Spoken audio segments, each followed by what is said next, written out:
Hello, we are using, we're going to make strawberry muffins with freshly milled flour, and just a really simple recipe today, I think.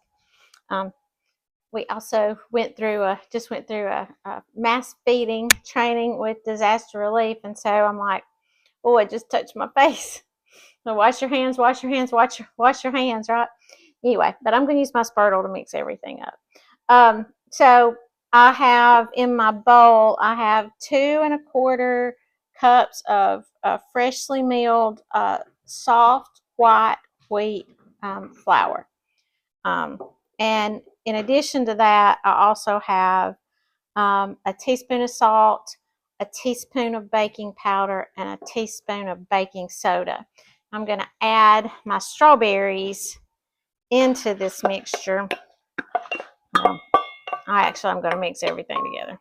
I'm going to mix my strawberries in with the flour and the baking soda and the baking powder and the salt. So it's good to mix fruit in with the flour. And if you don't do it like I'm doing with the strawberries right now, you probably should do a little bit of flour and the fruit. I did this earlier with some blueberries where I put the blueberries in here with some flour and I mixed them together, and you coat the fruit so that it will just really set in the dough mixture or in the muffin mix, and it doesn't just sink immediately to the bottom of your muffin cup. So I've got those mixed in, and the strawberries are really well coated. So I'm going to set that over to the side.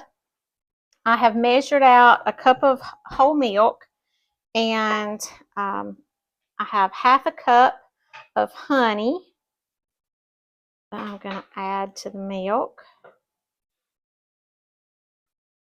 I just love these little small spatulas. They are just perfect to use when you're baking, just in the kitchen, just doing little small jobs. They're not too big. I just think they're just right. And then, oops, I got one more measurement to make. I'm just going to go ahead and stick that down in there because I'm going to use it to mix in just a moment. We're going to do a ½ a cup of avocado oil.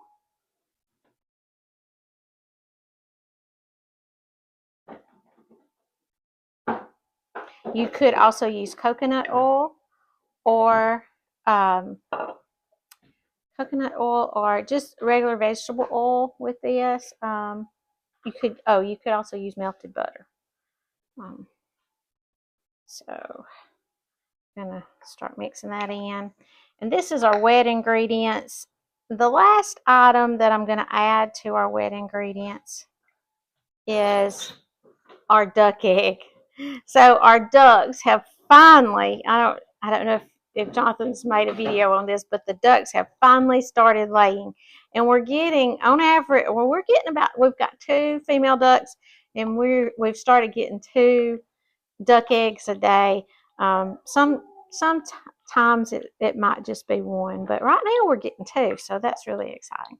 So I've got everything mixed in but the duck egg. So I'm going to go ahead and crack that. I wanted to do this live on camera because it makes me think about the things that I want to talk about. So the shells of the duck eggs, of the eggs our ducks have laid, are much thicker, and they're a little bit harder to crack than a chicken egg.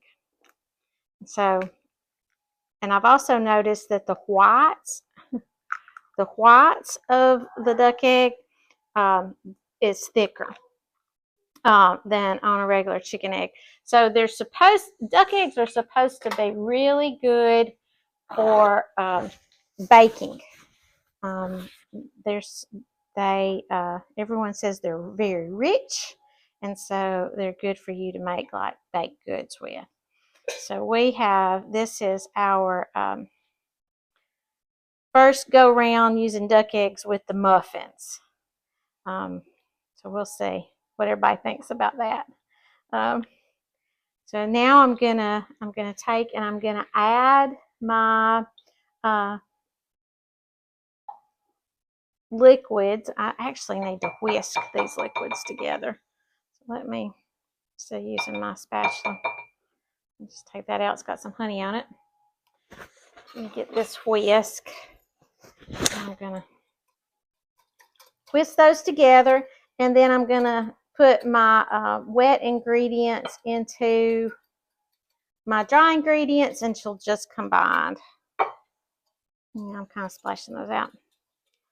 So I'll mix those in until just combined, and then, so I'll do that, and then I like to take a paper towel and lay it down on the cabinet or on the counter, and just so it doesn't get the counter dirty. All right, we'll put those into here. Get those little bits, little pieces of honey and egg out. I'm just going to fold all that in together.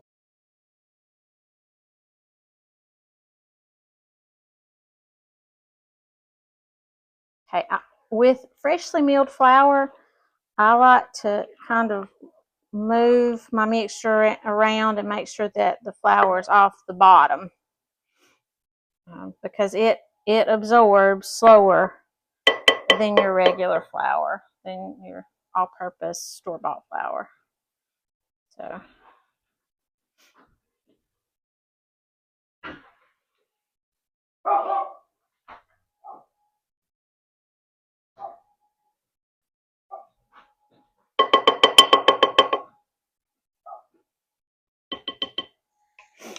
okay. Now, next thing we're going to do is we are going to ladle or spoon our strawberry muffin mixture into our muffin cups. And so I will use a tablespoon to do that, and I'll fill the muffin cups about 2/3 of the way full. And if I can, will you give me a spoon, tablespoon?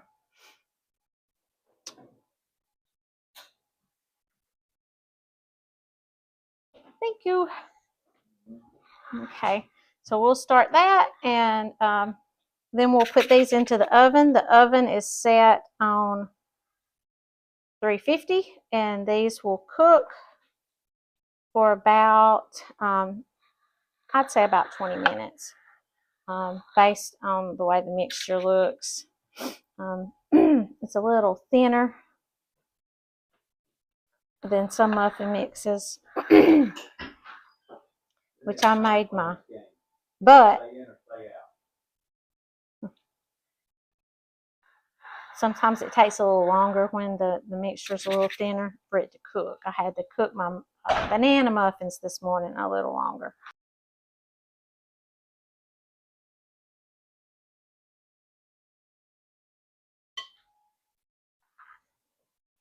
Okay, so we're going to put these in on 350, and then we will check them in about 20 minutes. Okay, so I have taken the muffins out of the oven, and I'm letting them cool because we're on our way. We're getting ready to leave to go to church. But don't they look good? Don't they look scrummy? I want to peel off the paper and eat one right now, but I need to wait and let them cool, because I have found that if I try to peel one before it's cool, it gets kind of crumbly. And so we're letting those cool. Normally I would put them on a cooling rack and let them cool on the bottom, but because we need to go, I am just going to take them in this Tupperware container lid and let them cool. We'll take this so we can cover them when we go in, but right now I'm just going to let them cool like they are. But I did test them with a toothpick, if you remember about testing with a toothpick, and I'll just do that again right now. So you just take and you put your toothpick in the center, and it comes out clean, clean, clean. There's not any like mixture, muffin mix on there that's wet or anything. It's clean. Sometimes you'll have some little dry crumbs come out when it's done, but this looks good. So we're going to take them to church. Let the kiddos eat them. Thanks. It is what works for us mostly.